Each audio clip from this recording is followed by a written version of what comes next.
What's going on, everybody? Welcome back to another episode of We Don't Make the Rules podcast. This episode, we got a loaded show. We're going to be We do. discussing. This is one episode for this week, but it's loaded. All right, It you loaded. know, loaded. Loaded. So And we we got both everything have the brown sweatshirt on too. We're both locked in right now. We came prepared. dialed. We're dialed. We're going to go over the games from this past weekend. We're gonna talk about some news going on. James Franklin and Lane Kiffin give the top 12, and then we're gonna preview some games for next weekend, and then we'll give some best bets and an upset of the week. So yeah, it's a loaded show. Don't know what else to Loaded tell you. show today. I don't we might be here all night. Yeah, It might maybe. take 8 recordings. We're gonna get it done though. So what order do you want to go in? Do you want to start with probably the best games to talk about and then I want to recap from last week. a recap? No, I want to go over games from this past weekend. Yeah. So I'm saying like what game should we start with a good game from last week or should Let's we start with just let's start start at the with top? Oklahoma at Alabama. It's a good one to That's start. exactly what I was talking about. It's a good one. It's a good one to start with, man. Man. That was. Hey, Uh, I'll let you go.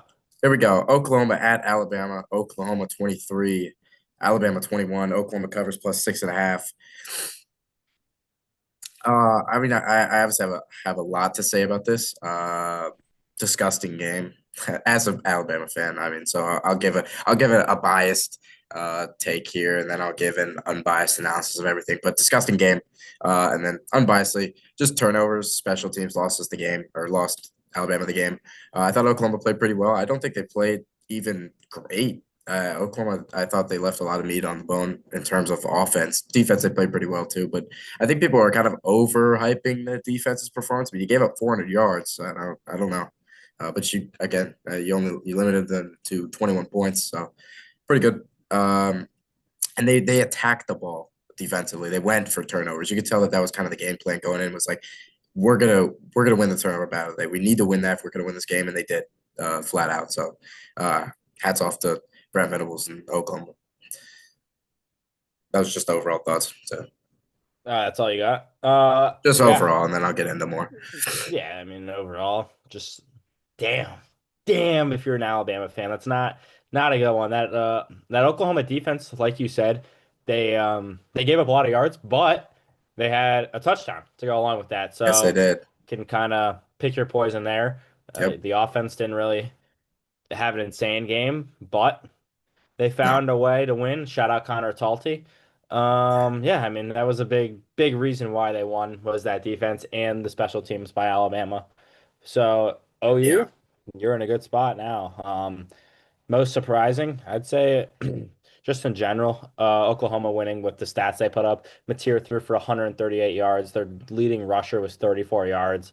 And if you look at Simpson, he threw for 326 yards, and they had 80 rushing yards as a team. So, and that comes with -9 from Simpson. So I didn't think they rushed the ball bad by any means, and two touchdowns from Daniel Hill. No. So I mean, Alabama's offense played fine. It was just that touchdown for Oklahoma. Yeah, again, I'm kind of similar. My literally most surprising was the fact that Bama only lost by two. I mean, frankly, you should have lost that game by, given that you had three turnovers and all that, and you only lose by two. Everything kind of not going your way. Um, like literally, the turnover margin was more than the point differential. So that says a lot. Yeah. Um,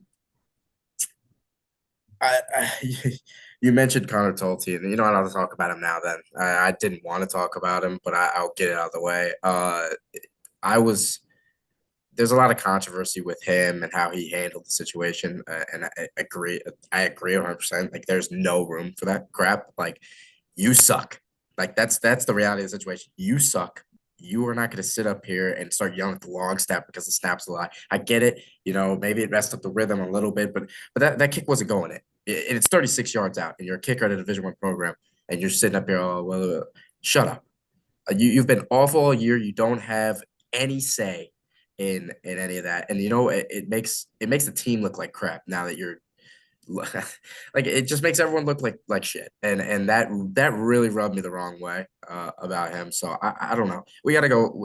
we got to go to Alabama soccer or something. Find a guy that can make a kick from 30 yards away. It can't be that hard. So I watch someone do it on game day every day, so or every Saturday. So I don't know, dude.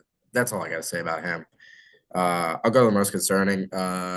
Just the position that Alabama's in now. You know, you have to go to Jordan Hare, and you're playing for your playoff chances. And honestly, the thing is, I think a lot of people overreacted this weekend about like Oklahoma's a good team, they're a top 10 team. Everyone's acting like the sky's falling. We lost to an unranked FCS opponent. Like, no, a top four seed, I think, is still in play for this team. You win out, and then you go to Atlanta. You beat either undefeated A&M or maybe you beat Georgia again. Like you're probably going to get a top four seed still. So it's not the end of the world. So it's just a matter of is this loss like the FSU loss? Can you regroup? Can you redial in, focus in, and take care of your business? And I honestly right now I expect them to, but this Auburn game obviously not going to be an easy one by any means. Yeah, I had the same exact thing. Just I wrote down what Alabama's playing for now in the Iron Bowl. So your season's on the line. It's a tough place to play with your season on the line. Uh, they better figure it out though. And they're gonna Yeah, have to figure that. A I don't know. loss in the Iron Bowl to end your season would be tough. So I just Yeah, I'll touch on because I kind of skipped over I guess I thought I was gonna come back to it. I didn't. I'll talk about the turnovers a little bit in terms of just here's the problem. The first turnover, the pick six, kills you. But my other problem with it is that the worst part about this game is that they had about 9 points of actual offense. And honestly, you could argue they only had three just based on the field position that we gave them. But I'll give them credit. 9 points of total offense. I mean, you give up a pick six and then you fumble on a punt and then they score a touchdown there. Like they had, I think it was 17 actual points off turnovers or something like that. But it's inexcusable. And the special teams thing with Ryan Williams back there, I don't understand it. We have Cole Adams. He sits back there all year. He's the best dude that he sits back there. Actually, we've had two times in which we fumbled on punts. One was when we put Jalen Mbakwe in the game at South Carolina, muffed the punt. Okay. Now we have Ryan Williams back there, fumbles on the punt return. Put Cole Adams back there and have him wave his hand and catch the ball. It is not hard. I don't know why we're trying to get cute with that crap. It's worked all year. The dude hasn't dropped the ball all year. So I don't know. That is really mind numbing to me. Doesn't really make sense. Again, Simpson, another game where he fumbles the football. I don't yes, 50% of it's on the O line and 50% of it's on him. That's how I see it. So, in my opinion, he has like 2.5 fumbles on the year of they're purely on him. That one in that game, I thought Michael Carroll got beat off the line just completely. But also, you have to be able to feel some sort of pressure and just either tuck it and just say and sit or get the ball out, throw it away. And yeah, he's that was been a bad decision. bad about that this year. Very bad. Throwing the ball away. He never throws the ball away, and he needs to start doing that. And it just seems like I talked about it earlier last week. I thought we would see a progression in the in our offense, and we had actually. I thought they ran the ball pretty damn well for going up against an Oklahoma run defense that's Yeah, very I good, agree. and I think it is with. It's not a surprise. Mhm. Daniel Hill got more touches. I've been saying it. Put Daniel Hill in. He has better vision, and he's not even. He's not even the greatest, but he has much better vision than Jam. And Jam got beaten pass pro again. It's just consistently the same problems over and over again. And at some point, it's either going to have to change or our season's going to be over in Auburn, Alabama on what is the date of that? I do November not know. 28th or 9th? No, no, no. Yeah, November One of those 20. disgusting dates. I will be in attendance, and I don't know. Last time I was at an away game, we lost FSU. So see how that goes. What game next? A&M or Georgia? We can do Georgia next if you want. All right. Yeah, I'll start. There's really not a ton to say about this game. Other than Kirby Smart, he's in his bag. I don't know what to say about this guy. The onside kick was just pure, just out coaching. That was amazing. What a call. What kahunas on Kirby to do that. And that was phenomenal. Gunner played great. You know, I'm sick of not seeing Gunner in New York in polls that I'm seeing. It's Yep. ridiculous. It's ridiculous. Yep. We when Colby Young got hurt, we asked who was going to step up. Noah Thomas has stepped up. Touchdown in the past 2 games, and then he had on two on Saturday. He stepped up. The running back room played great. Frazier's running with some urgency. Bowen's only 19 yards on 8 carries, but he's been good all season. So Texas, I'd say the problem for you is in the beginning you just drop passes. Yeah. Uh, there was a lot of drops on that offense, and Arch. I don't think Arch played bad at all. I think Arch played decent. Just certain sacks, I'd say, that he shouldn't have taken. But really, Yep. that some you catch some of those balls, and you're in a way different spot in that game. I agree. I literally back to the onside kick. They said something in the broadcast about how Sark said he knew He knew, yes. something was coming all week. Uh, hello, Earth to Sark. Mm. Anyways, I thought it was domination from Georgia start to finish. This is one of those games where you see just how much better Georgia's staff is and program is, and how much more advanced they are right now than Texas.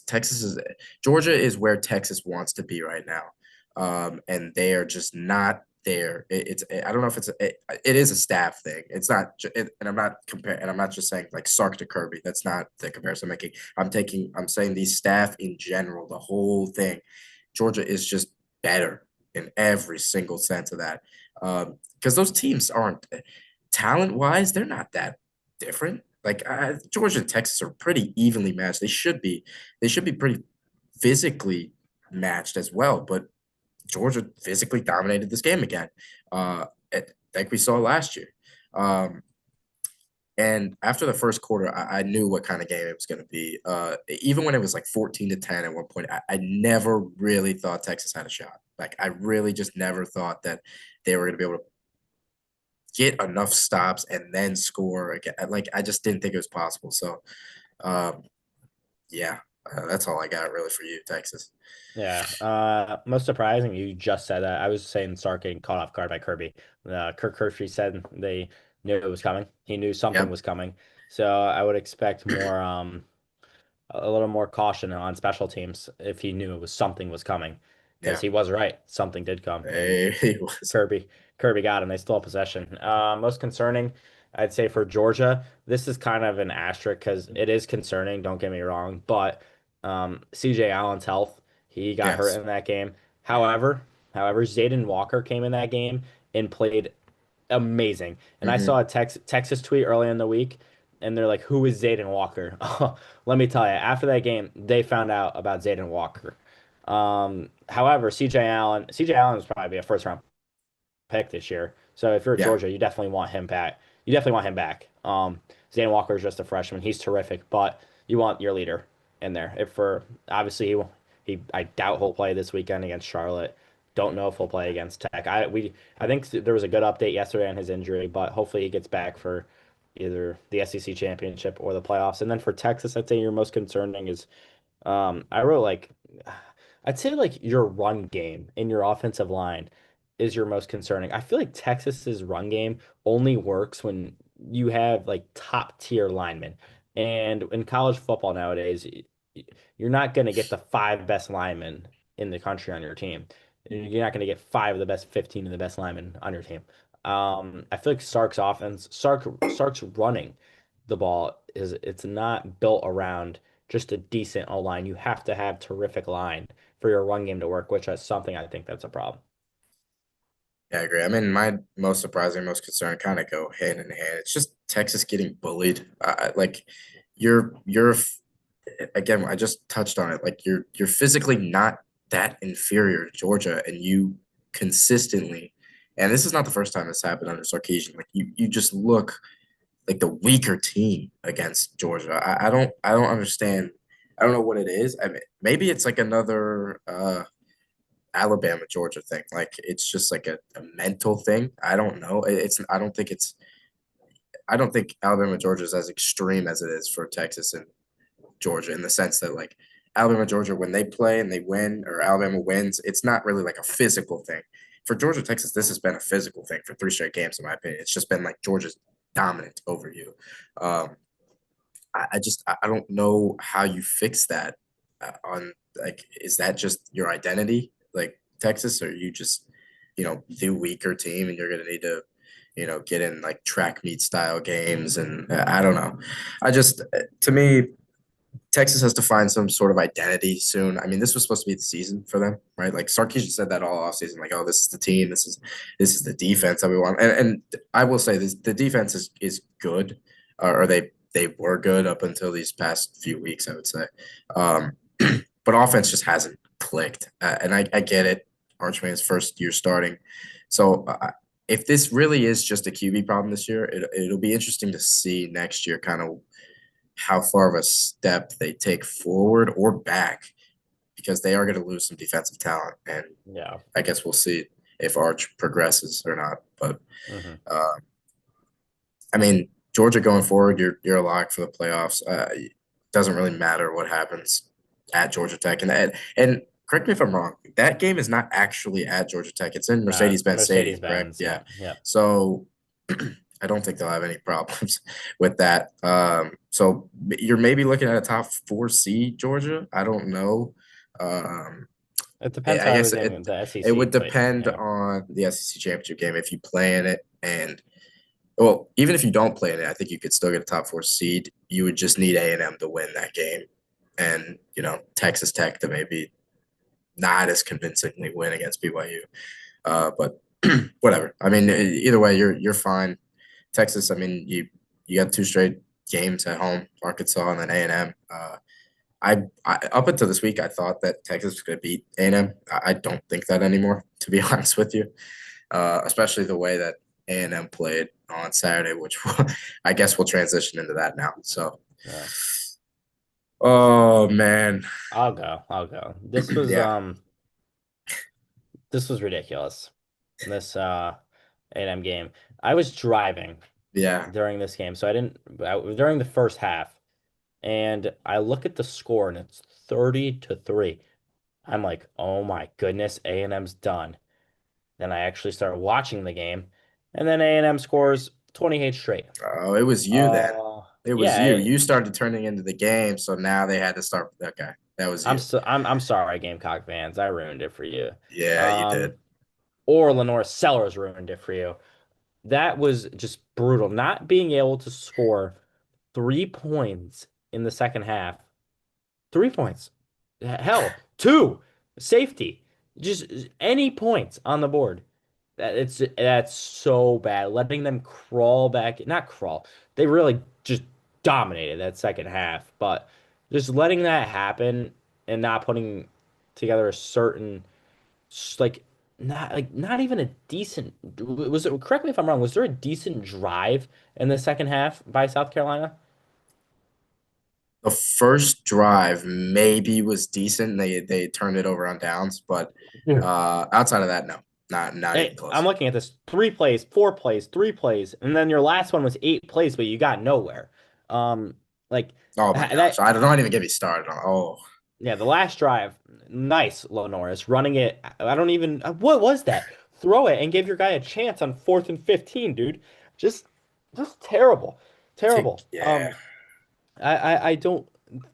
I don't. Texas A&M. I get nice comeback. You know, that's not. I don't. Doesn't matter who you're playing. That's not easy to do. No, no. SEC especially. It's not easy. So kudos to them. Yeah, that's you can go. Um, I I genuinely don't know the answer to this question, so I'll give this to you. And you didn't watch the first half, so I guess you don't really know how bad it was. But I don't know who played worse, A&M in the first half or Carolina in the second half. And you would think because A&M won the game, it would be Carolina in the second half. But I honestly, if I had to answer that question, I would say A&M in the first half. That was the worst half of football I've ever seen from a team. Like it was bad. Like Marcel Reed looked like he had never played the quarterback position before. He's throwing the ball all over the field, bad reads, like just throwing the ball right into like DB's hands. It- Defensively, they were lost. I mean, it was bad, like really, really bad. And you have to be. It was impressive to play that bad. Like I was like, there's no way. Like this doesn't even seem real. And the thing is, A&M felt so bad for South Carolina that they tried to give him the game. Like Colin Klein, worst goal line call I've seen in a long Yeah, time, I man. agree. What are we doing? Just run the ball in. You've dominated the whole second. Just run the. Why are you getting cute? So they gave you a chance, Lenoris. And what do? Here's what you do. You get the first down somehow on a fourth down in a mile, and then you take 2 sacks, or it was incompletion. They take a sack, no timeouts. Sack, no timeouts. And then it's like 4th and 21, and you think, oh, you know what? I'm an athlete. I'm gonna run the ball, but I'm actually just gonna run out of bounds. Okay. I mean, that's about how it went for South Carolina fans. I really feel bad for South Carolina fans, man. Like it's bad. And the best part, you definitely saw the clip of Shane Beamer going in at halftime, just pumping his fist to the crowd, and there's Carolina fans, yeah, and then they come out and they look like a 12U Pop Warner team. That's like, oh my gosh, oh, that's bad, really bad. That was my most concerning. That right there. That. Exactly My what you most just did. concerning, my my most concerning is South Carolina fans' mental health. That's my most concerning. Yeah, I feel bad for him. I do feel bad for him. I don't know. I I feel don't even know bad what for to him. do for there. Just My most not. surprising was literally just the game. Like that was honestly one of the craziest games I've watched in I a agree. long time. Like, I put the choke job, so just yeah, not being able to score anything in the second half. That's pathetic. Pathetic. oh, dude, I can't even imagine if my team lost a 30-3 lead like that. It was like literally watching night and day. It was like polar opposites of. I've never seen anything like it. I've never seen a collapse like that and a rise like collapse from both teams. Like A&M's collapse in the first half is rancid. Like Yeah. there were A&M fans there. Like you just see the look on their faces. They're like, oh, this is A&M football that we know. Like this is happening. But the good thing for A&M is like you won this game. Like to me, this is a loss, but then you recovered and regrouped and you won the game. So Yeah. now I think they win out now. Like they got this out of their system. To me, Mhm. they fought through adversity. So that's part of the reason why I also think they beat Texas now at Texas, which is going to be a tough game. But And I think they do. another reason why they're going to beat Texas is Texas doesn't have Anthony Hill anymore. That was their probably their best defensive player. He got hurt. He Yeah, broke his hand or something against Georgia. He'll be yeah. out. A&M is going to roll in that game. All right, let's go to Uh, Notre Dame and Pitt. I don't have much to say about this Neither do crap. I, other than hey, Pitt, you got it over with. It wasn't an ACC game. It didn't matter. No, So yeah, it didn't matter. it didn't matter. I guess what you can take of it is Jeremiah Love is the best back in the country. It's not even Yeah, close. yeah, He's ridiculous, that kid. yep. Him and Um, Price. Price is amazing too. They have the yeah, best. yeah, Them in Penn State, best running back rooms in the country. agreed. You know, I think Notre Dame is really clicking right now. They don't have, I mean, what is their best win? This was a top USC. 25 win. USC is their best win. We'll see them in the top 12 in an hour. Don't know where. Some people like them ahead of Bama. Some people like them behind Bama. Yeah, we'll get to that Um, in a little bit, I guess. however, yeah, I mean, just Notre Dame played with a purpose. They don't. I mean, obviously they're not in a conference, but it looked like they were playing with this like urgency this game. Jeremiah Love 147 yards on 23 carries. CJ Carr's played good lately. They look like a team who went in there confident and just they took care of business pretty easily. Yeah, I agree. I mean, to me, it's just a statement game. Like, yeah, I watched the first 2 drives of this game from me, or the first drive from of this game from each team, and I knew exactly what was going to happen. And honestly, I don't know why I picked Pitt to cover this game. I guess I just had I don't know I didn't. just an I know just an ignorant thing from as a freshman quarterback against a talented team. I knew they were going to bully him, especially after uh it was just not much you can do, Pitt. But it didn't matter. Famous words from Pat Narduzzi. So you got a big game this weekend. So hopefully you can refocus and not let this really affect you too much. Which uh, according to Pat Narduzzi, this game shouldn't affect them at all. So I guess we'll see how that goes. Most surprising, literally, I have nothing that really surprised me from this game. The most concerning is just for the rest of the country, like Notre Dame, they just look really good right now. Everyone, if they can run the ball, CJ Carr's pretty good. Their defense is lights out. Got to be a tough team to play. I don't have a surprising either. A concerning, I'd say, is if you want to beat Georgia Tech, Pitt this weekend, you're going to have to hit an explosive play. Yep. Don't really think they did that. Georgia No. Tech's defense sucks, Yeah. so they should be Yeah, able that to. line on the game is like 150 and a half. So Yeah, I don't know. We'll see how that goes. yeah. We can get into the last news fest of the day. Oh God, I really, really, really don't like Iowa, man. Iowa 21, USC 26. Iowa covers plus 6.5. You did it again, Iowa. What? Look at you guys. Look at you. I don't even want. You know what? I'm not talking about it. Not talking about it. Great win, USC. Lincoln Riley. That's a program win right there. You got yourselves going right before a huge game this weekend.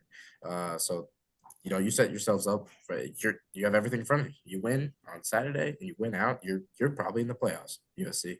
Um, so big win for them. I think this was one of those statement wins from USC that they've been needing, especially Lincoln Riley there. Like he's been trying to implement the physicality of this team and reshape their identity. And I think this game was a huge step in the right direction for them. Like you played an Iowa football game where you're gonna have to get gritty, you have to get dirty, you have to be physical, and they did that. They won the game.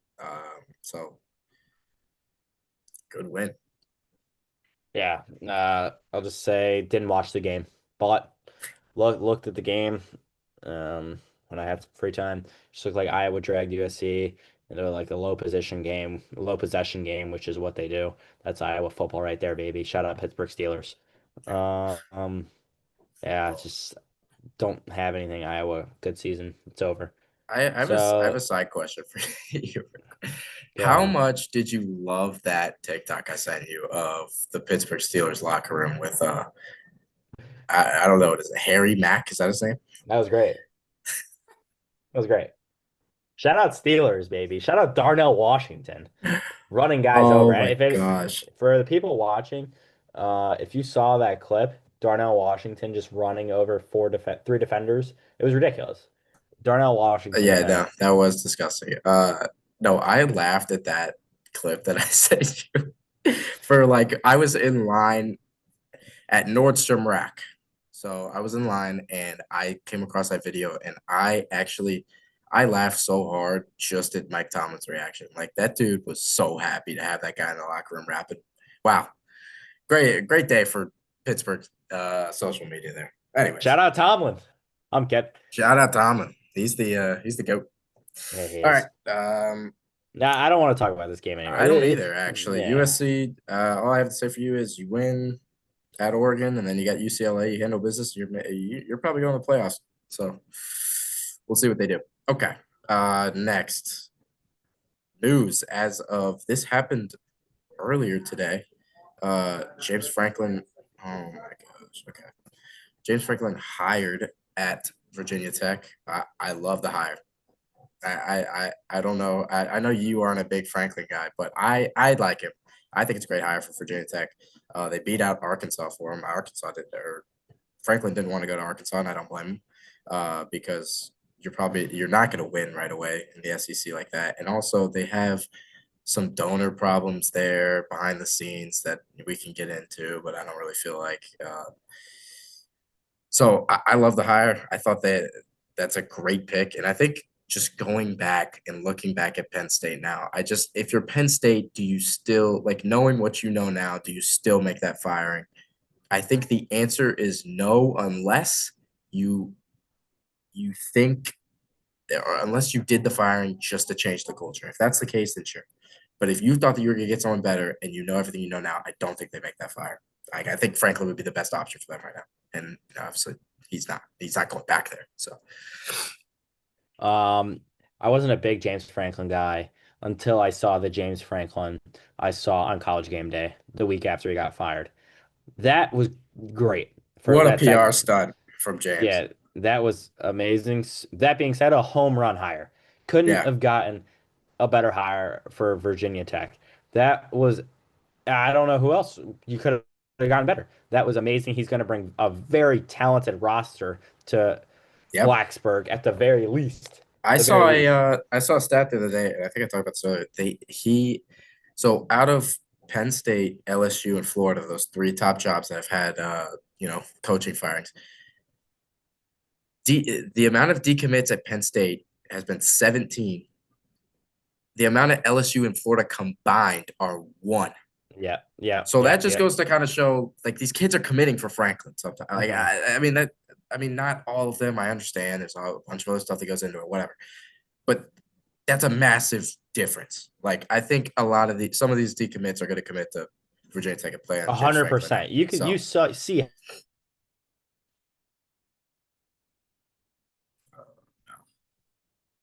more James Franklin was. They obviously love James Franklin, so I do expect at least a few of them to follow him to Virginia Tech. can you still hear me? Yeah, Okay, you're good. there. There's some internet crap. Whatever. We also have about like 5 minutes left in this, so we'll get to Kiffin and then we'll pause and then we'll finish. Okay. That's about all I got on that. Great hire. I think he'll do great there. I think if this is a show of hot takes, I think he finishes his career there. So um, here we go. Lane Kiffin was given a so at the time that I wrote this, we had not gotten the information out of Kiffin. Now, is Kiffin the most reliable source of all time? Ole Miss fans don't really trust him right now, but whatever. Lane Kiffin was given essentially an ultimatum or a decision deadline. Um, and then he went on Pat McAfee's show earlier today and said that that's not the case. I don't I think he just means in the sense that like they are pressing him for it. But I have seen multiple sources and confirms that like he needs to make this decision for the Egg Bowl, and I think he should just out of respect for the team and everyone else. I mean, he's being Kiffin right now on Twitter and playing around with everybody, being classic Kiffin. But uh, I think just out of respect for the if I had to give a prediction today, I don't think he leaves. But if he's going to go anywhere, it's going to be UF. It's not going to be LSU. I can promise you that. So I don't know. I think he stays, and I think he coaches them through the playoffs. But if in the scenario that he does not stay, I think they will kind of force him to resign and not go and coach them in the playoffs. And I think they'd have good old Pete Golden coaching. But we'll see what that does to Ole Miss's team down the stretch. Lane Kiffin's a Florida Gator. That is what I'm saying right now. I'm gonna stand That's by what it. I've seen, and that's what I think a lot of people have that impression. Like he's the heavy favorite right now. I don't think he leaves. Gainesville, gotta love it. Man. Uh, he's going to Gainesville. So that's all you need to know from this. That's what my sources say. I got very high sources. He's going to Gainesville. Yeah. I don't know. This it's interesting now because I don't know who LSU gets now because LSU is just objectively a worse job than Florida right now. Like it just is. There's no way to spin it. Like the way that they have dug themselves a hole down there in Baton Rouge with all this outside crap, it has been a nightmare for them. So I don't know.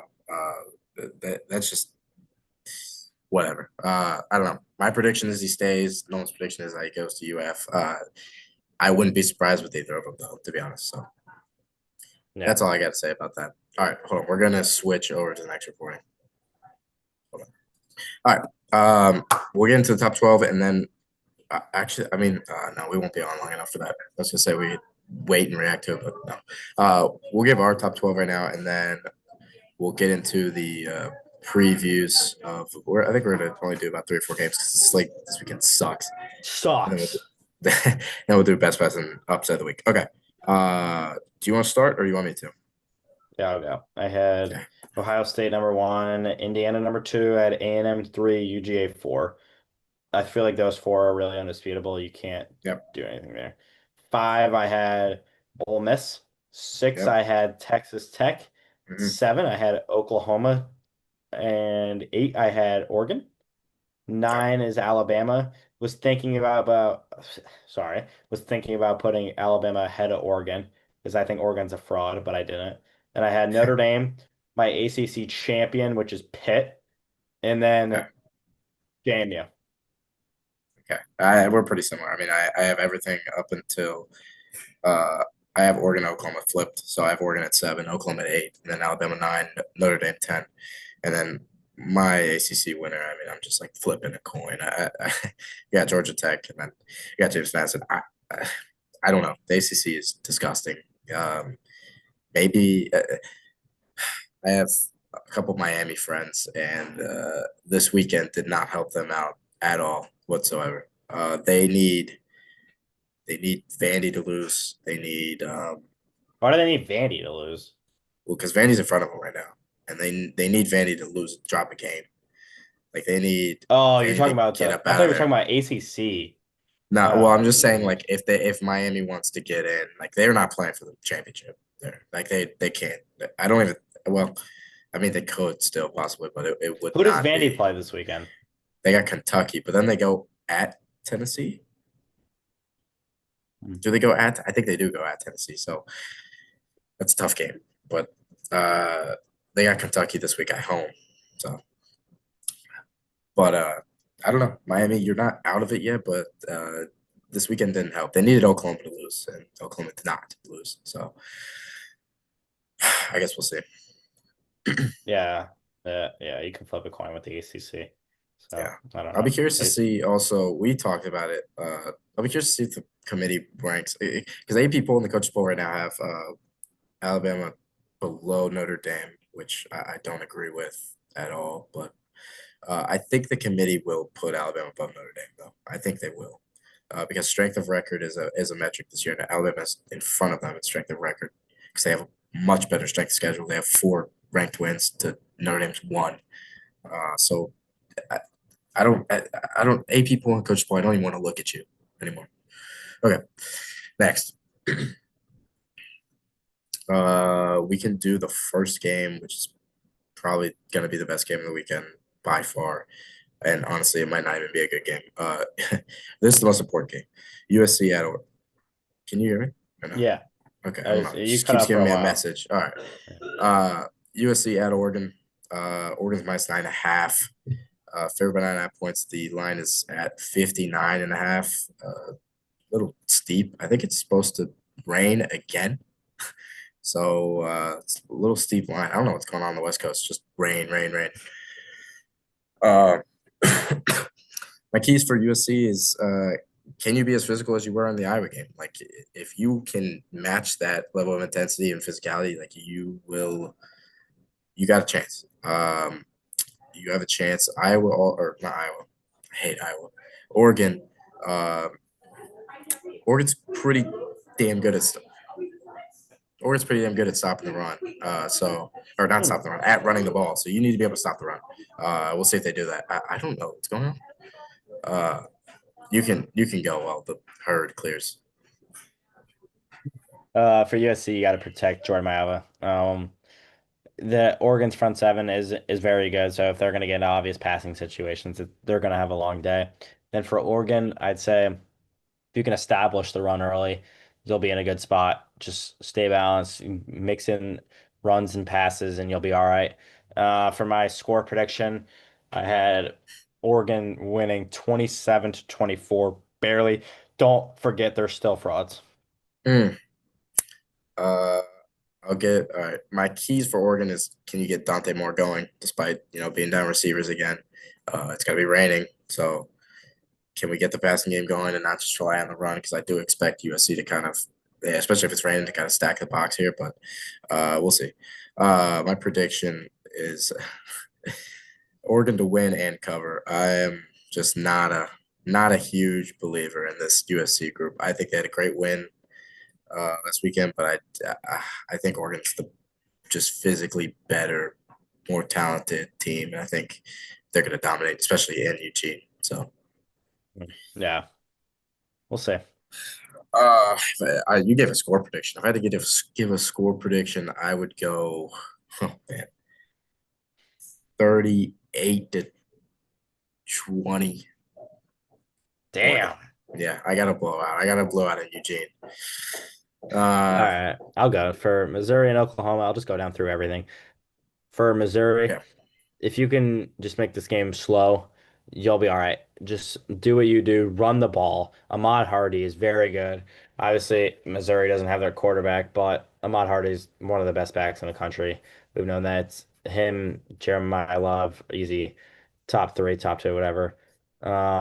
So yeah, Missouri, just keep doing what you're doing, run the ball, force some turnovers, you'll be good. And then Oklahoma. Oh wait. I totally forgot they were playing Oklahoma. All right. This is on me. This is on me. You're not gonna be able to run the ball against Oklahoma as good as you thought you were. But if the more possessions you can get, the better it'll be for you. So I guess it's slow is still accurate, but it's going to be hard to run the ball even though you have Ahmad Hardy. For Oklahoma, I'd say if you can dictate pace, you're going to be in a good spot. They did this pretty well, pretty well in the Alabama game. So if you can pressure the Missouri freshman quarterback, you're going to be good, especially with how good your defensive line is. I believe you have no problem getting to the quarterback in this game. I had Oklahoma 30 to 17.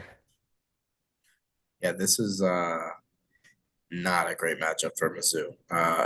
We talked about it like I don't know, maybe it was last week. Zollers is he's an eyesore, man. Oh man, he's not good. So keys for Missouri, can you develop some sort of passing game? Because you are not going to have the run success that you think you're going to have. But if you do, maybe that's what tilts the game in your favor. Maybe this is like the one game that you just flat out run the ball over Oklahoma, and Oklahoma is just lost. So maybe you win the game in that way. But I don't think that that would be uh, likely in any way. So can you develop some sort of passing game? I don't know how you do that with Zollers back there. Uh, maybe just get some dinks and dunks down the field, but not great. Not a good matchup for them. And then defensively they have a chance to keep this game close. I think like this will be a lower scoring game. The over under at 43 and a half, which is why the line is only at 7.5 for Oklahoma, which in reality it should be more, but since it's just two good defenses playing each other, it is just naturally going to be a lower scoring game. But if you can get to Mateer, and I think they will, they have a great man. They got some great pass rushers on that team. So they can get the Mateer, I think. So maybe they can keep this game close for them. Then Oklahoma, I think they're probably going to stack the box here and stop the run. I don't understand this. Anyways, Did you even give your score prediction yet? I have not. My prediction is Okay. Oklahoma to win and Oklahoma to cover. I have it 24-7 or something like that. All right. Next game, BYU at Cincinnati. This is an interesting line. I'd say 2.5 for BYU. Yeah, Key, I was a little surprised by this, honestly. you're good. Key for BYU is you got to win the line of scrimmage. I'd say you're the more physical team in this game. You're especially your defensive line. So if you can stop that run game and make Cincinnati one-dimensional, you'll be fine. So hopefully if they get too pass heavy, Cincinnati's defense can create chaos. So you never know what would happen. And then for Cincinnati, you got to start fast. Cincinnati's offense is at best when it starts fast. So if they can get something going early, that puts them in a way better spot than it would be if they're starting slow. So my score prediction for this one is I had Cincinnati winning 33 to 28.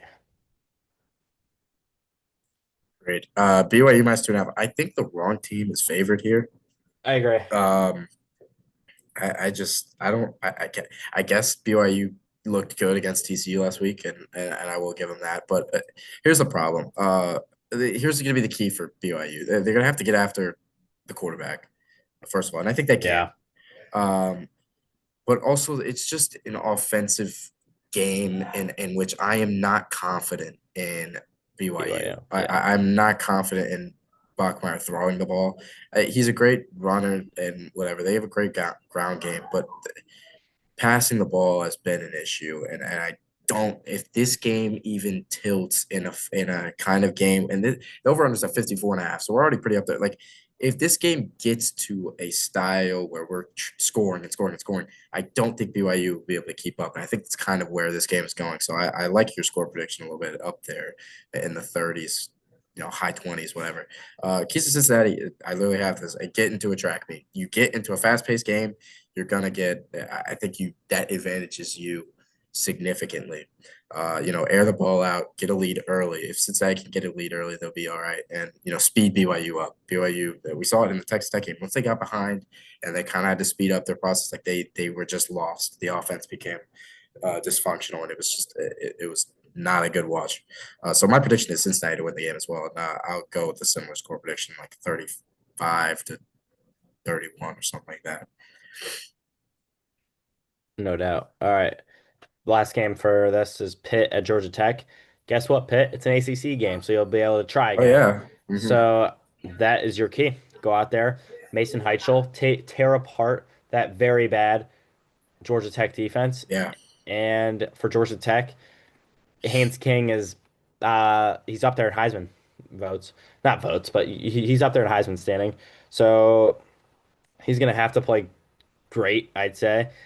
Good slash great. But Tech's defense is gonna have to play better. They're gonna have to get some stops on a freshman quarterback, even though the freshman quarterback is terrific. This past week against Notre Dame wasn't his best performance, but No. just a freshman playing against Notre Dame with a good defense. This week Yep. it'll be a much easier task for him. I had my ACC champion Pitt Panthers winning 38-34. Okay. Uh, yeah, Georgia Tech's minus 2.5, and the over under is set at 162 and a half. Keys for Pitt, just get back on track. Don't, and I know Pat Narduzzi said it last week. It doesn't matter. Like, show that last week doesn't matter. Like, we need to see that Pitt team before last week. Just get the freshman quarterback, get Heinchel's confidence back, and you should just play loose. There's no need to play timid. I thought that they played kind of timid in the Notre Dame game, which I mean, I guess you're playing Notre Dame, whatever. But you got to know that you're playing a defense that's not good in Georgia Tech. So just let loose. Open the playbook. Do whatever it takes. Because Yeah. this is an ACC game. So Georgia Tech keys for you. Establish the run with Haynes King. I think like he's just gonna. I think he's gonna be a factor in this game, and he's just gonna run the ball all over them. That's my take. Take away the air and force Heinzel to make mistakes. Like really, really get after him. Not to, I phrased that wrong. Just get after Heinzel. He will make a mistake. Somebody's freshman quarterback. Use his inexperience against him. And ultimately, I think that they do that. Georgia Tech. I have Georgia Tech to win and cover. Final score 142 to 135. Hmm. Uh, so yeah, Oh wow, that was a good one. All right, the best bets. I have one. I don't know if you have more. I have Uh, three, but yeah, all right, yeah, I have one. Best bets. I we don't took. gamble either. By the way, hold on. Yeah, yeah. Yep, These preface these it. are Yeah. not these are not being put in from our names into a betting sports book. Could have said it better. Very true. Best bet is we already talked about this. USC plus 10.5, in my opinion. Wow, They're not going to lose by more than 10. Book it, unless it doesn't happen. that's crazy. That's why my prediction was them losing by like 18. So, Wow. Yeah. all right. I have so this might go against what I'm saying. I had James Madison, my group of five team. I have Wazoo plus 14 and a half against JMU. It's at JMU. Here's the thing. Wazoo gets up for these games. If you look at who they played this year when they played some Giants, they get up for the games. They only lost to Ole Miss by a few points. Who was the other team that they played? Oh, I'm blanking. I'll look it up in a second. But uh, my next game is Illinois minus 6.5 at Wisconsin. I don't think Wisconsin has the offense to keep up with Illinois. I think Wisconsin's defense is pretty good. They get after the quarterback, but I think Illinois just scores too many points for them to keep up. Uh, so I have Illinois minus 6.5, and then I have Arizona State minus 7.5 at Colorado. I don't. I get it. Their quarterback's down, but Colorado is. Oh, they're bad. They're really bad. Dion, I don't know what's happened over there, but it's bad. So give me the points with Arizona State. Let me pull up this Wazoo thing real quick because there was another team that they played this year. They played them pretty damn close. Uh, whatever. There you are. You cut You can out for a go. while. Oh, can you not hear me? There you go. I can hear you now. What was the last thing you heard? I don't even remember. Oh God, that's not It good. wasn't that long. What was my last pick? Uh, didn't what did you just what were your three best bets?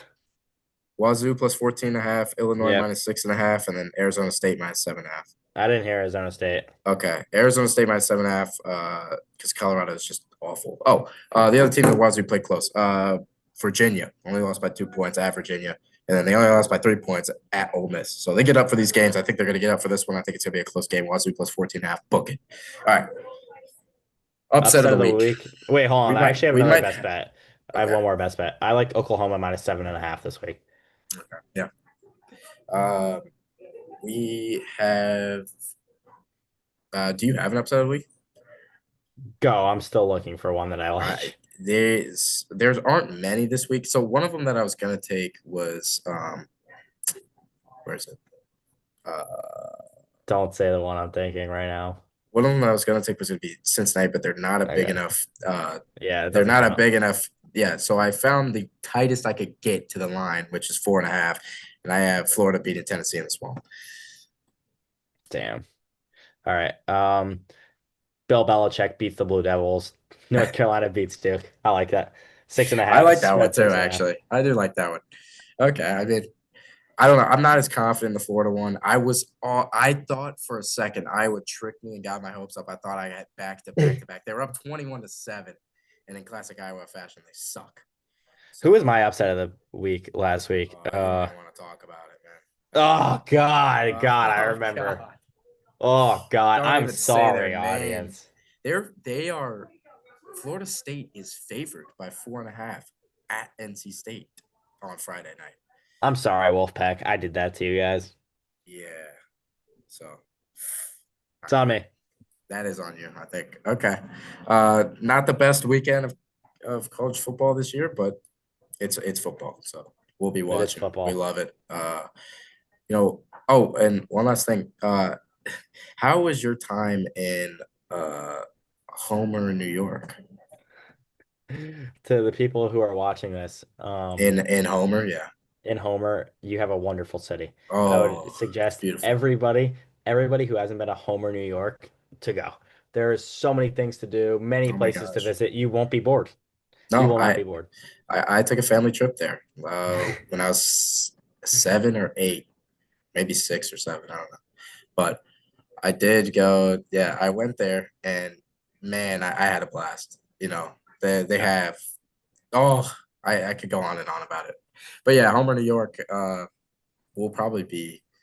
Maybe one day we should get a studio there and just Yeah, film the pod Homer there in will be the Homer, New York. headquarters. Yeah. Okay, yeah, that's where we don't make the rules pod or college football show originated. Homer, New York.